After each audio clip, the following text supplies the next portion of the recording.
Selamat pagi anak-anak, kita mulai kuliah kita hari ini. Hari ini kita akan membicarakan tentang masalah nilai eigen.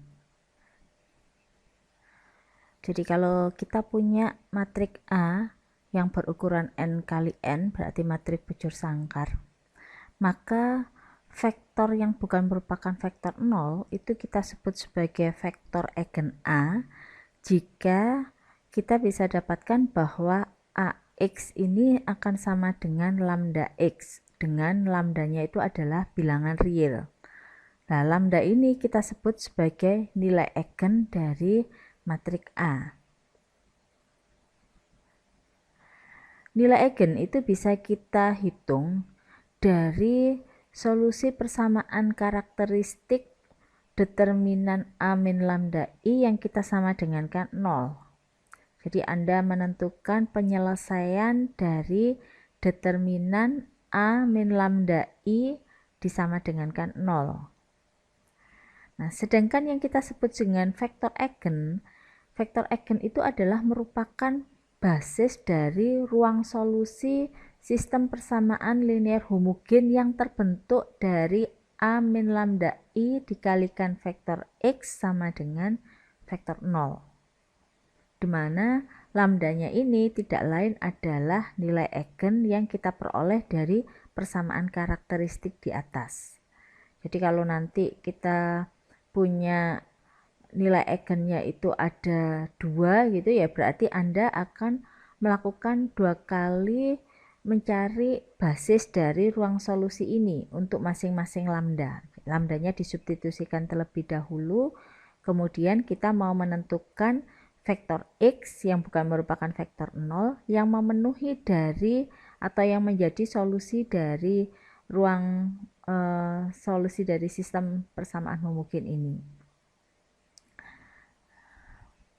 Beberapa sifat dari nilai eigen. Yang pertama, kalau matrik A ini merupakan matrik segitiga atas atau segitiga bawah, maka nilai-nilai eigennya ini merupakan elemen-elemen yang terletak pada diagonal utama. Ya, kalau dia bentuk segitiga atas, segitiga bawah, untuk mendapatkan nilai eigen, Anda tidak perlu pakai dari persamaan karakteristik tadi, tapi cukup kita lihat elemen-elemen pada diagonal utama itu yang akan menjadi nilai eigen dari matrik tersebut. Terus yang kedua, misalkan dari sebuah matrik A itu saya dapatkan bahwa nilai eigennya itu adalah lambda dan vektor eigennya itu sebut aja adalah vektor X. Maka kalau kita ingin mendapatkan nilai dan vektor eigen dari A pangkat K, untuk K itu suatu bilangan bulat positif, Anda tidak perlu melakukan dengan cara seperti di awal. Jadi nggak perlu cari persamaan karakteristik, tidak perlu lagi dari persamaan karakteristik tahu nilai lambda kemudian baru ditentukan vektor eigennya. Tapi berdasarkan matrik A ini kita bisa dapatkan nilai eigennya ini tidak lain adalah nilai eigen dari matrik A dipangkatkan dengan K. Ya. Dipangkatkan dengan K. Sedangkan vektor eigennya itu akan sama dengan vektor eigen dari matrik A. Karena tadi kan vektor eigen itu merupakan basis ya. Jadi vektor eigennya pasti tidak akan berubah. Terus sifat yang ketiga, kalau saya punya lambda sama dengan 0, ini adalah tidak menjadi salah satu nilai eigen dari matrik A, maka A ini pasti merupakan matrik yang bisa diinverskan. Jadi A itu jika dia dapat diinverskan jika dan hanya jika lambda sama dengan 0 itu bukan merupakan nilai eigen dari matrik A. Jadi nanti kalau kita sudah sekarang sudah bicara tentang nilai eigen gitu, salah satu untuk melihat apakah matrik kita itu punya inverse atau enggak, Anda lihat nilai eigen yang ada di sana lambda sama dengan 0 itu merupakan salah satu nilai eigennya atau bukan. Kalau bukan, berarti A itu akan dapat diinverskan. Sebagai contoh ini ya, kita mau menentukan nilai dan vektor eigen. Diketahui A itu adalah sebuah matriks ukuran 3x3 dengan elemennya seperti ini. Yang pertama, Anda diminta untuk menentukan nilai eigen dari A. Terus yang kedua, menentukan vektor eigen dari A. Nah, untuk menentukan nilai eigen dari A, yang pertama yang harus kita lakukan itu adalah menentukan matriks A min lambda I. Lambdanya bilangan real, I-nya adalah matriks identitas, ukurannya mengikuti dari matriks A. Di sini matriks A ukuran 3x3, maka identitasnya juga 3x3. Jadi dari sini kalau saya operasikan A min lambda I akan saya dapatkan menjadi 1 min lambda. Ini tetap 7 min 1, ini 0, 1 min lambda, 0, 0, 15 min 2 min lambda. Nah, dari sini kita bisa tentukan nilai lambda dari persamaan karakteristik. Persamaan karakteristiknya dapat dari mana? Dari determinan ini saya sama dengankan 0. Jadi determinan A min lambda I kita sama dengankan 0. Nah, ini karena 3x3 determinannya, maka Anda cari dengan menggunakan aturan Sarus. Jadi kalau dengan aturan Sarus kita akan dapatkan ini ya, perkalian elemen di diagonal utama 1 min lambda kali 1 min lambda kali min 2 min lambda dikalikan ini 0, dikalikan yang di sini ditambahkan ya, ditambahkan dengan perkalian elemen ini 0. Di sini ini juga 0. Terus elemen di diagonal ini juga 0 dikurangi bagian ini, di sini 0, ini juga 0. Jadi yang lainnya 0, makanya ditulisnya ini cuma bagian yang tidak 0 aja. Jadi 1 min lambda dikalikan 2 min 2 min lambda kita sama dengan 0. Nah, dari sini Anda cari nilai lambdanya. Maka akan kita peroleh lambda yang memenuhi itu adalah lambda sama dengan 1 atau lambda sama dengan negatif 2. Ini yang kita sebut sebagai nilai eigen. Dari nilai eigen yang diperoleh ini, kemudian kita tentukan vektor eigen. Vektor eigen dari mana? Dari basis yang memenuhi atau basis yang menjadi basis dari ruang solusi SPL homogen ini. Ya, jadi kalau dari sini ini jadi kan kita dapatkan A min lambda I-nya sama dengan ini. Vektor X-nya sebut aja X1, X2, X3, ini vektor 0-nya 0, 0, 0. Nah, kemudian dari sini tadi kita punya 2 lambda ya. Kita ambil salah satunya. Pertama, untuk lambda sama dengan 1. Saya masukkan ke sini tadi, ke persamaan ini. Masukkan lambdanya 1. Ini lambda 1, ini lambda 1.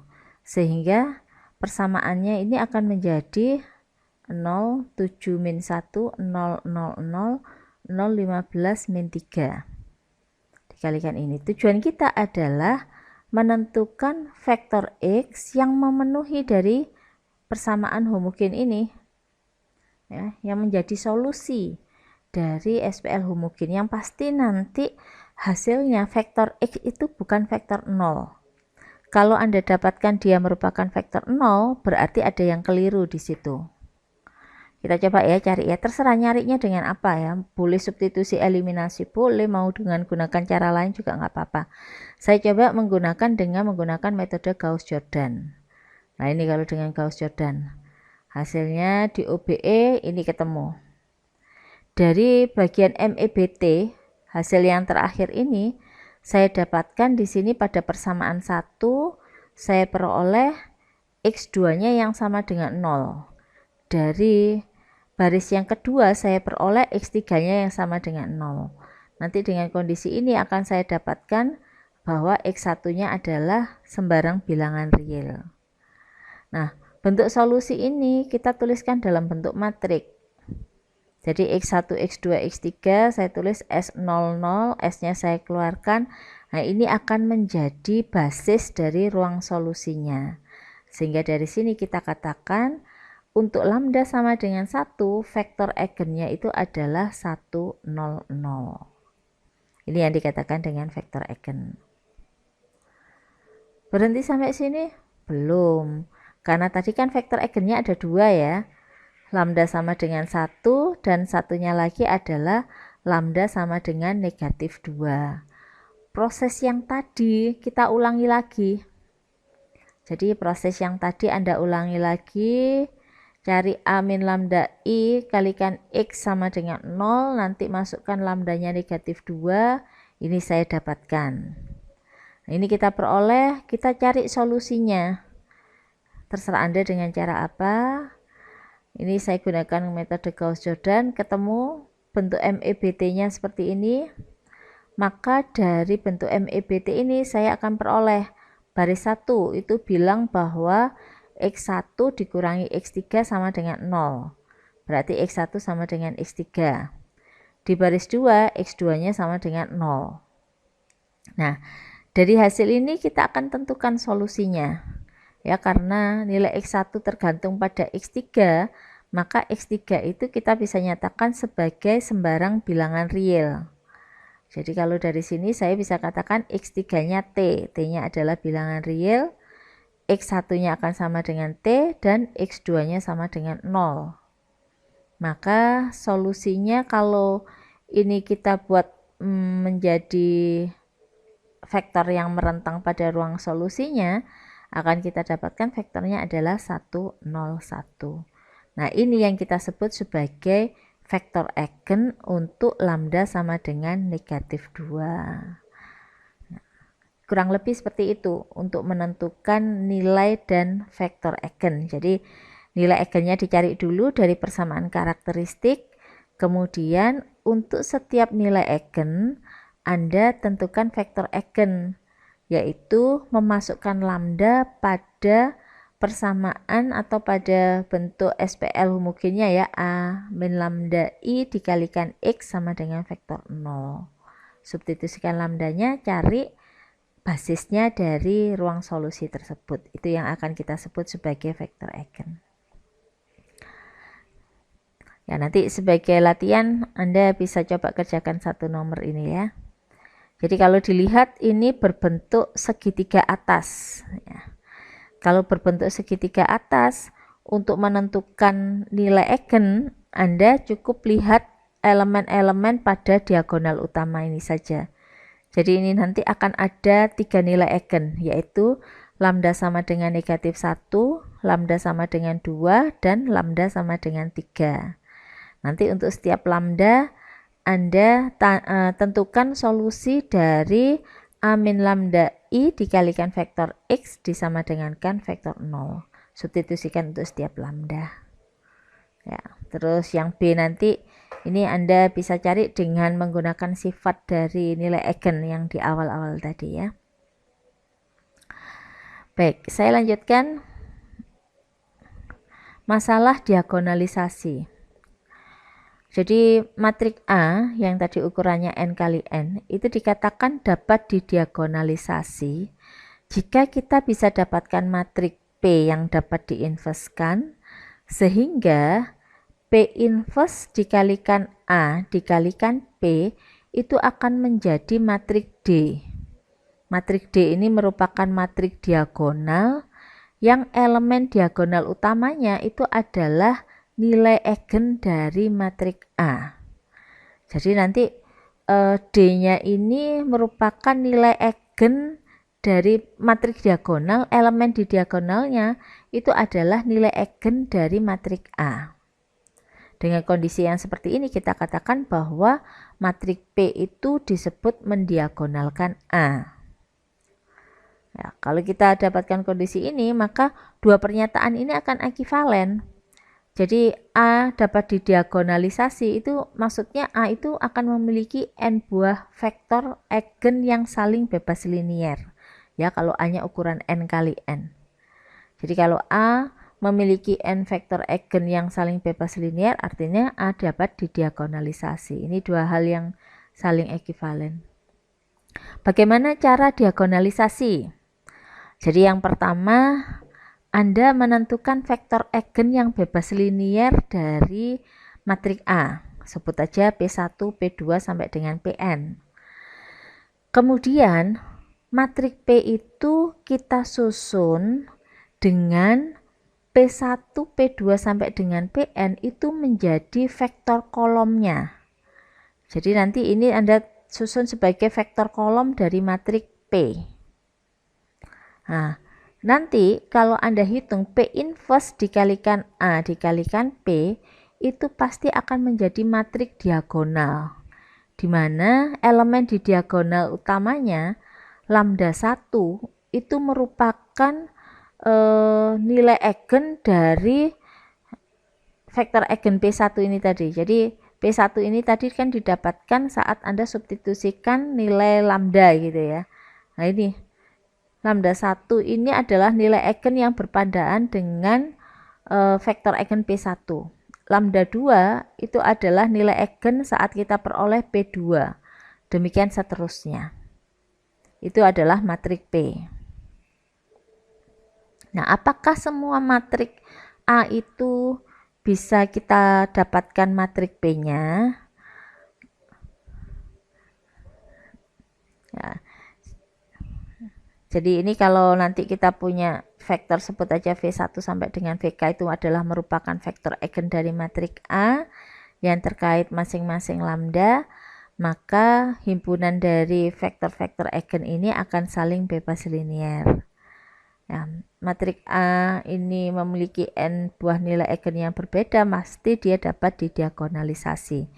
Jadi kalau banyaknya nilai eigennya itu sebanyak dimensi dari A, jadi sama dengan n, pasti A itu dapat didiagonalisasi.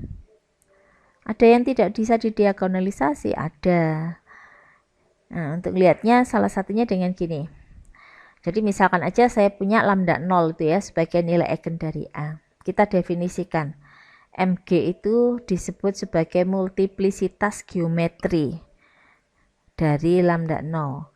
Nah, multiplisitas geometri itu merupakan dimensi dari ruang eigen. Jadi dimensi dari ruang eigen yang terkait dengan lambda 0. Dimensi itu apa sih? Banyaknya vektor yang menjadi basis. Jadi kalau kita lihat nanti dari hasil yang kita punya, banyaknya vektor eigennya saat lambda 0 Anda substitusikan ya, kita mencari solusi dari SPL homogennya, nanti kan akan Anda dapatkan vektor-vektor eigen yang menjadi basis, vektor-vektor yang menjadi basis. Banyaknya vektor eigen itu kita sebut sebagai dimensi. Itu dikatakan multiplisitas geometri. Terus kita kenal MA. MA itu multiplisitas aljabar. Kalau multiplisitas aljabar itu menyatakan jumlah kemunculan lambda min lambda 0 sebagai faktor dari persamaan karakteristik. Ya. Ini yang dikatakan dengan multiplisitas aljabar. Jadi saya balik lagi sebentar ya ke yang contoh sebelumnya tadi. Nah, ini tadi kan kita punya ada, bentar, saya lihat di persamaan karakteristik. Nih, pada persamaan karakteristik itu kan saya punya ini ada 1 min lambda, 1 min lambda, min 2 min lambda. Berarti kondisi ini multiplisitas aljabar dari lambda sama dengan 1 itu ada 2. Karena dia 2 kali muncul. Sedangkan multiplisitas geometri saat lambda sama dengan min 2 itu adalah sama dengan 1. Karena di sini pada persamaan karakteristik dia munculnya faktor ini hanya 1 kali. Itu yang dikatakan dengan multiplisitas aljabar. Kalau multiplisitas geometri itu kita melihatnya dari vektor eigen. Jadi tadi dari lambda sama dengan 1 tadi kita dapatkan mana tadi? Nah ini ya. Vektor eigennya ternyata cuma 1, berarti multiplisitas geometri saat lambda sama dengan 1 itu adalah 1. Karena cuma ada 1 vektor eigen. Banyaknya vektor yang menjadi basis itu cuma 1. Dimensinya kan berarti 1. Multiplisitas geometri untuk lambda sama dengan negatif 2. Tadi kita dapatkan mana tadi? Nah ini, ini. Oh, ternyata hasilnya juga 1. Nah, itu yang dikatakan multiplisitas geometri. Nah, apa lagi ini tadi? Nah, Jika A itu matrik bujur sangkar, maka untuk setiap lambda jumlah dari atau multiplisitas geometrinya itu pasti lebih kecil sama dengan dari multiplisitas aljabar. Dia tidak mungkin lebih besar. Paling banyak dia sama gitu. Ada kemungkinan nilainya lebih kecil seperti yang contoh tadi ya. Saat lambda sama dengan 1, itu kan multiplisitas aljabarnya 2, multiplisitas geometrinya 1. Nah, A ini dapat didiagonalisasi jika dan hanya jika multiplisitas geometri itu sama dengan multiplisitas aljabar untuk setiap lambda. Jadi ini syaratnya. Sebuah matrik itu dapat didiagonalisasi jika multiplisitas geometrinya sama dengan multiplisitas aljabar untuk setiap lambda. Jadi untuk contoh yang sebelumnya tadi kita nggak akan bisa mendiagonalisasi A ya, karena saat lambda sama dengan 1, multiplisitas geometrinya 1, multiplisitas aljabarnya 2, jadi nggak akan bisa didiagonalisasi. Nah, kalau A itu dapat didiagonalisasi, artinya Anda bisa dapatkan matrik P, maka nanti kita akan bisa dapatkan bahwa P inverse kalikan A dikalikan P jika P inverse-nya ada ya. Kalau saya pangkatkan dengan K, jadi ini ditulis banyak K kali gini. Ini kalau Anda lihat, kalau kurungnya saya buka-buka ya, maka yang akan kita dapatkan ini ada P kali P inverse. Di sini ada P kali P inverse. Ini nanti juga demikian. P kali P inverse tidak lain identitas.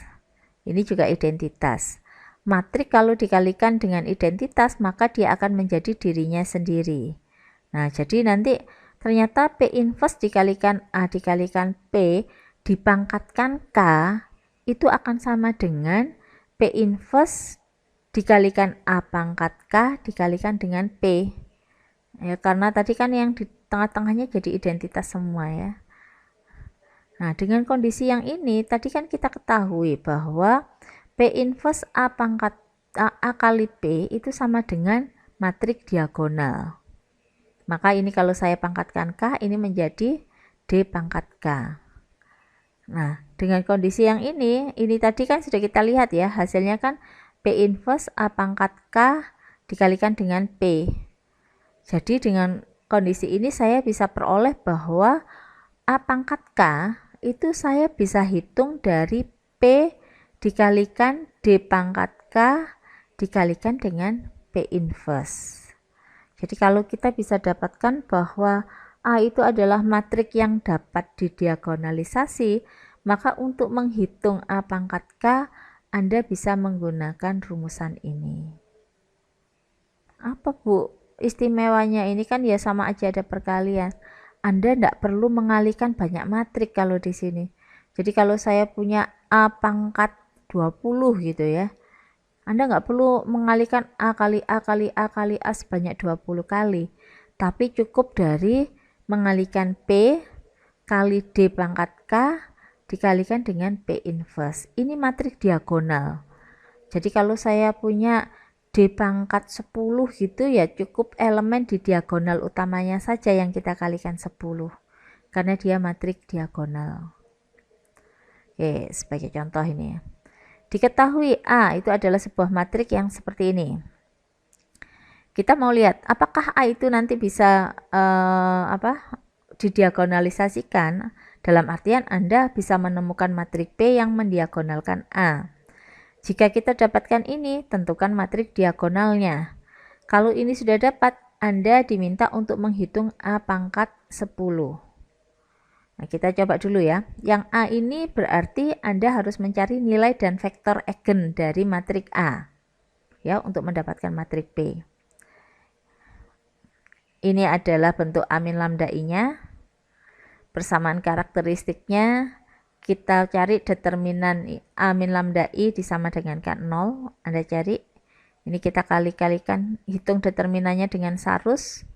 Jadi yang ini elemen di diagonal utama dikalikan, ini 0 ya. Yang di sini juga 0. Terus dikurangi dengan yang di sini, ini ada. Jadi ini elemen di diagonal utama, min 2 dikalikan dengan 2 min lambda, dikurangi ini 0, yang di sini juga 0. Cari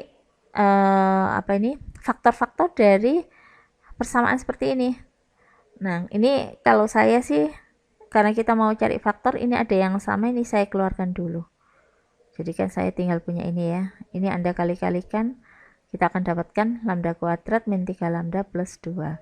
Ini sendiri Anda bisa faktorkan. 2 min lambda, lambda min 2, lambda min 1 sama dengan 0. Jadi akan dapat 2 lambda. Lambda sama dengan 2 dan lambda sama dengan 1. Ini ada 2 nilai eigen.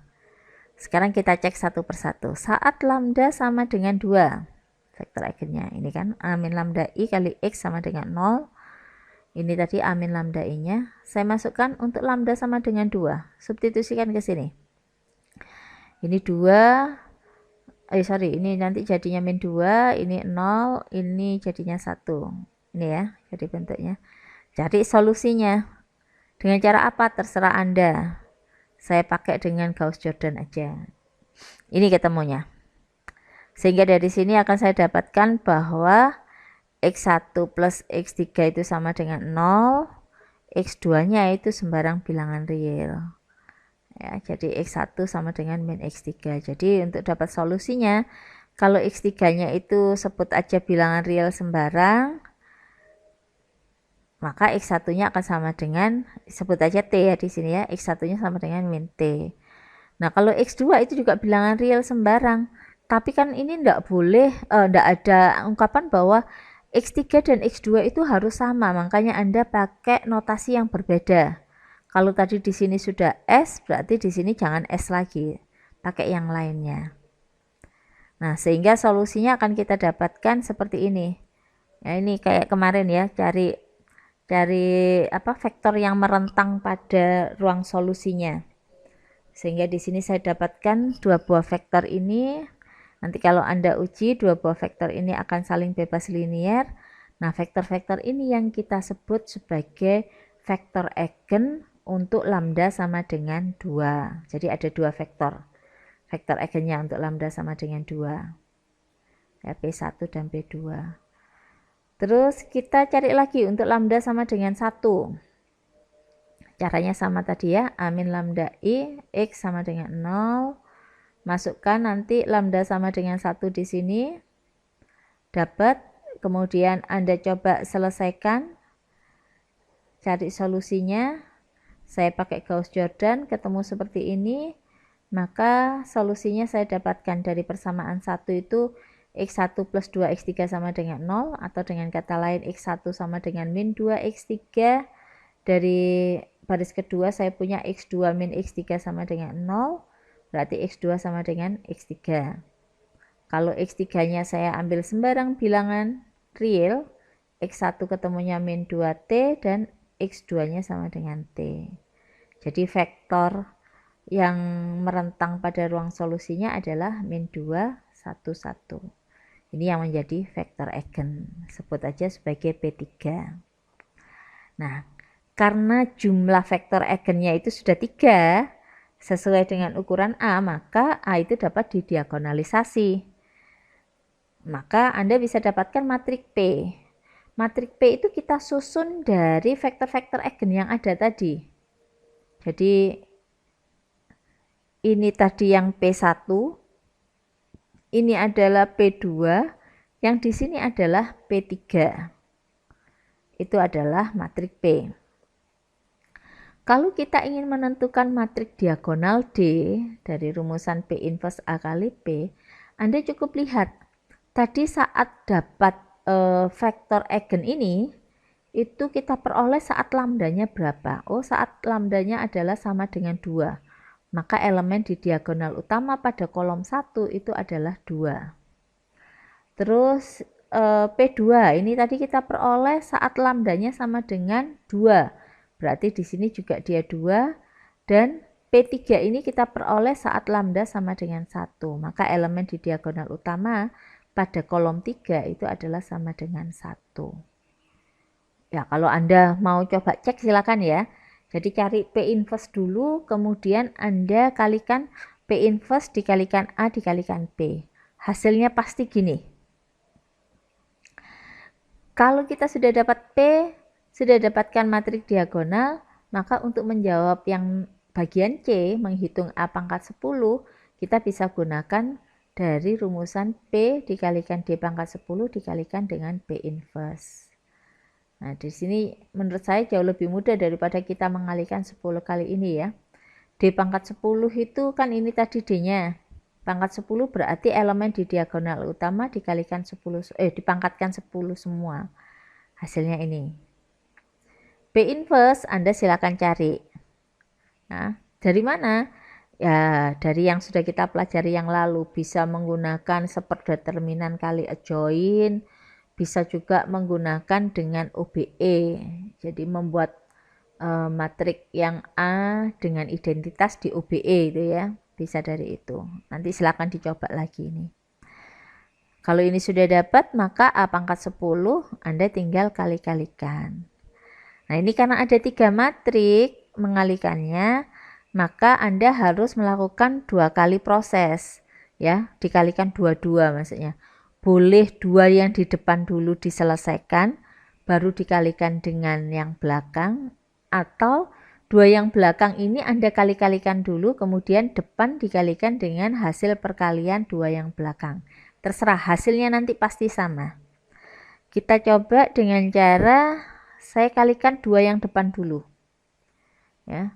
Jadi baris 1 kolom 1 ini saya kalikan dengan kolom 1 ini. Baris 1 kolom 2 dapat ini. Baris 1 kolom 3 dapat yang di sini. Baris 2 kolom 1, 2 kolom 1, 2 kolom 2, 2 kolom 2, baris 2 kolom 3. Nah, ini. Terus baris 3 kolom 1 dapat di sini. Baris 3 kolom 2, 0 hasilnya. Baris 3 kolom 3 hasilnya 1. Nah, dari perkalian 2 yang di depan, hasilnya dikalikan dengan matrik yang ketiga. Kita akan dapatkan bahwa A pangkat 10 hasilnya adalah ini. Ya, kurang lebih seperti itu untuk menghitung A pangkat K, di mana A itu adalah matrik yang dapat didiagonalisasi. Ya, sampai di sini materi kita hari ini. Ya, ini yang akan menjadi bahan ujian Anda ya. Baik, saya akhiri sampai di sini. Selamat pagi.